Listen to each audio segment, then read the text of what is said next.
His Bible in a year, reading out of the ESV, Judges 11 through 13. Chapter 11. Now Jephthah, the Gileadite, was a mighty warrior, but he was the son of a prostitute. Gilead was the father of Jephthah, and Gilead's wife also bore him sons. And when his wife's sons grew up, they drove Jephthah out, and said to him, "You shall not have an inheritance in our father's house, for you are the son of another woman." Then Jephthah fled from his brothers and lived in the land of Tob. And worthless fellows collected around Jephthah and went out with him. After a time, the Ammonites made war against Israel. And when the Ammonites made war against Israel, the elders of Gilead went to bring Jephthah from the land of Tob. And they said to Jephthah, "Come and be our leader, that we may fight against the Ammonites." But Jephthah said to the elders of Gilead, "Did you not hate me and drive me out of my father's house? Why have you come to me now when you are in distress?" And the elders of Gilead said to Jephthah, "That is why we have turned to you now, that you may go with us and fight against the Ammonites, and be our head over all the inhabitants of Gilead."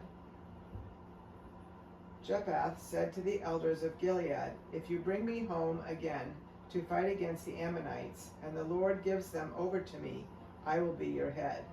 And the elders of Gilead said to Jephthah, "The Lord will be witness between us if we do not do as you say." So Jephthah went with the elders of Gilead, and the people made him head and leader over them.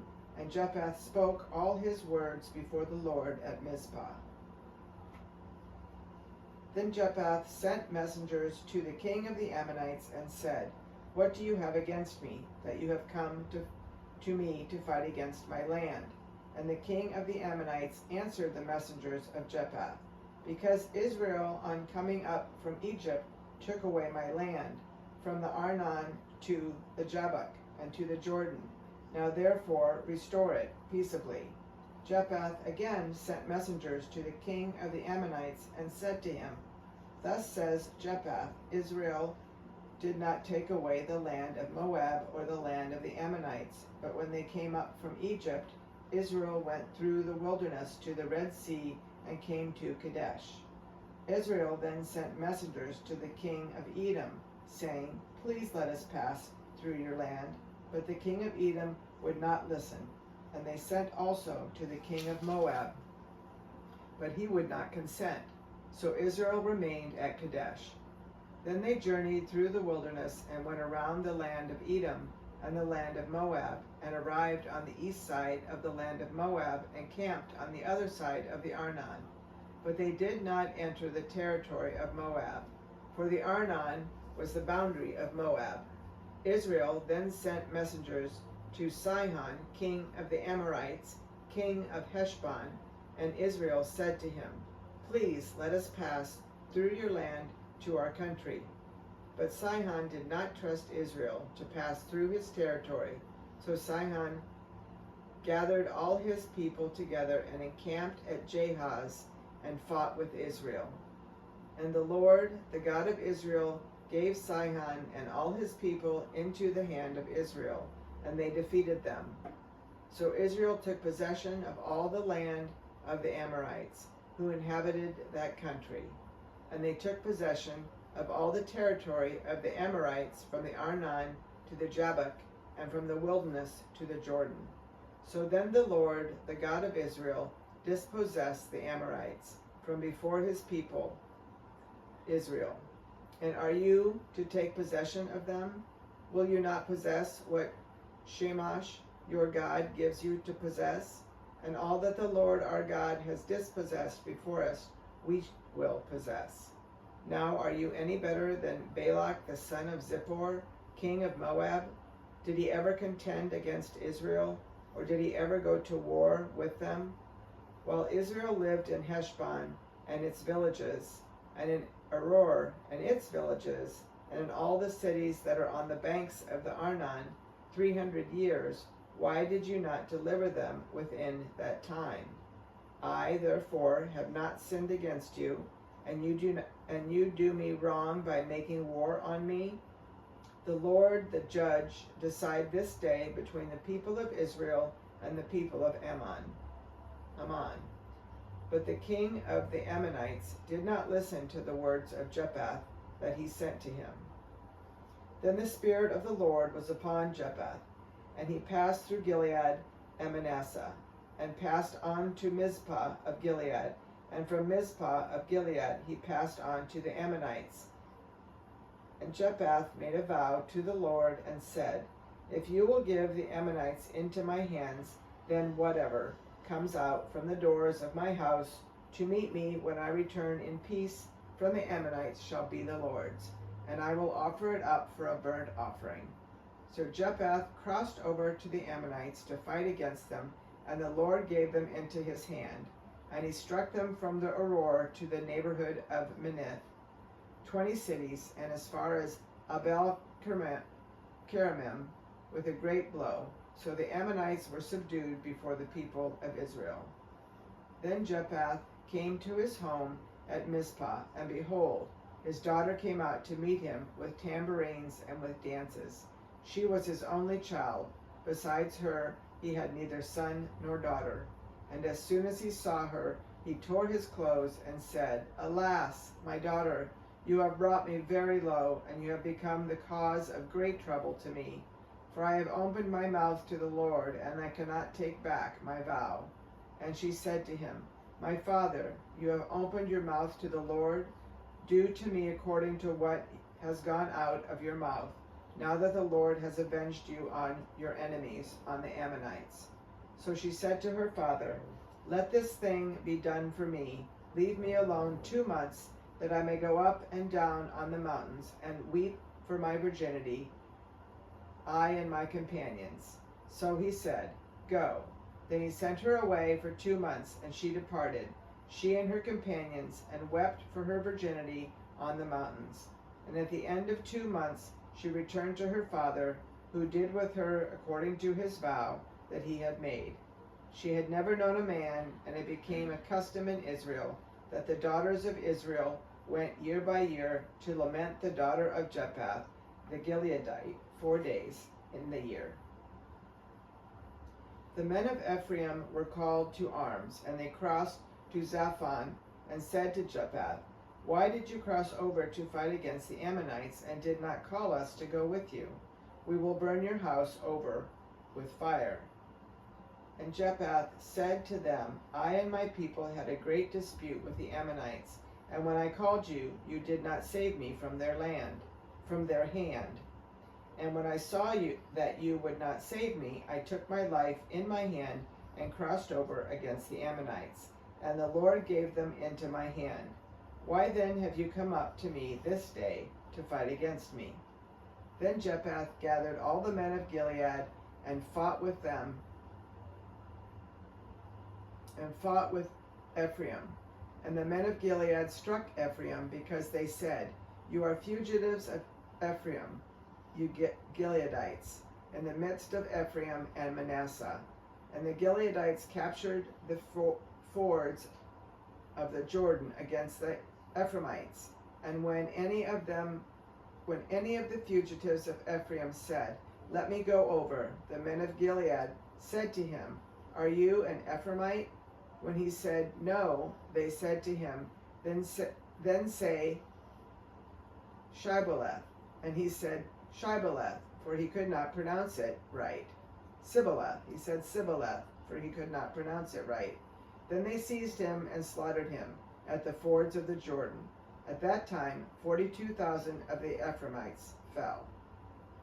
Jephthah judged Israel 6 years. Then Jephthah the Gileadite died and was buried in his city in Gilead.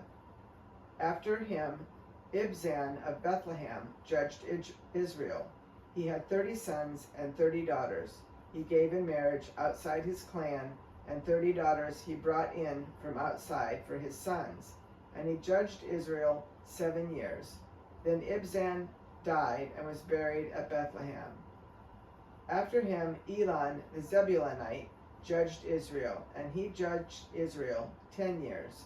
Then Elon the Zebulunite died and was buried at Ajalon in the land of Zebulun.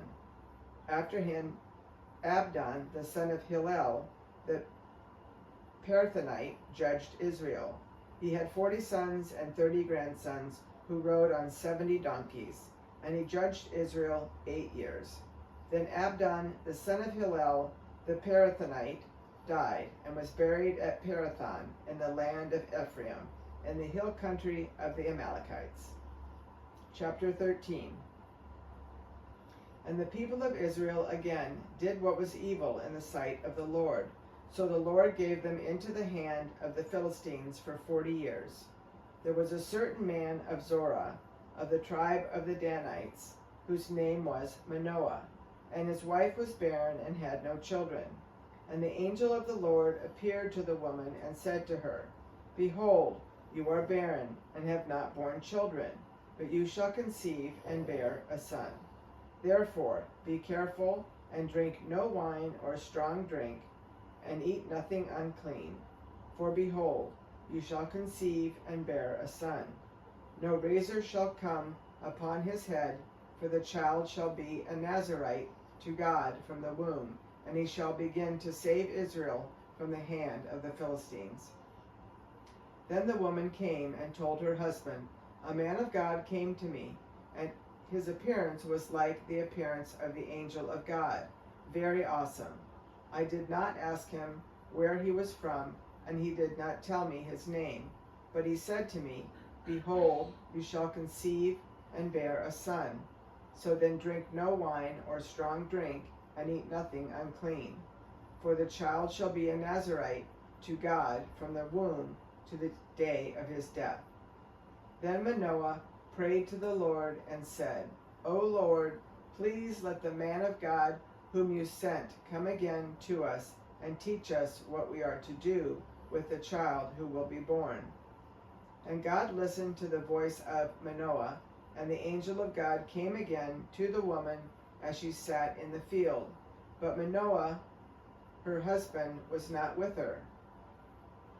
So the woman ran quickly and told her husband, Behold, the man who came to me the other day has appeared to me. And Manoah arose and went after his wife, and came to the man and said to him, Are you the man who spoke to this woman? And he said, I am.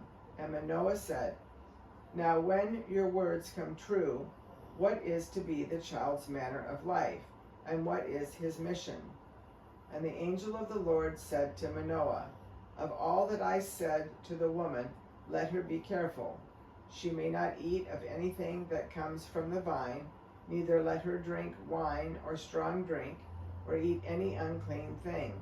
All that I commanded her, let her observe. Manoah said to the angel of the Lord, Please let us detain you and prepare a young goat for you. And the angel of the Lord said to Manoah, If you detain me, I will not eat of your food. But if you prepare a burnt offering, then offer it to the Lord. For Manoah did not know that he was the angel of the Lord. And Manoah said to the angel of the Lord, What is your name, so that when your words come true, we may honor you?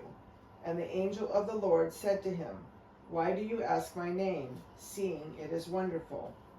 So Manoah took the young goat with the grain offering, and offered it on the rock to the Lord, to the one who works wonders. And Manoah and his wife were watching. And when the flame went up toward heaven from the altar, the angel of the Lord went up in the flame of the altar. Now Manoah and his wife were watching, and they fell on their faces to the ground. The angel of the Lord appeared no more to Manoah and his wife.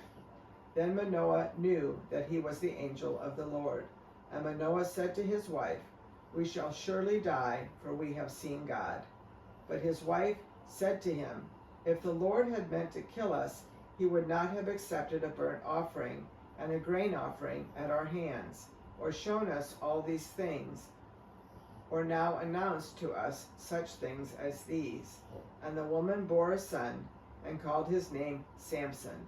And the young man grew, and the Lord blessed him. And the Spirit of the Lord began to stir him in Mahanadan, between Zorhan and Eshtal.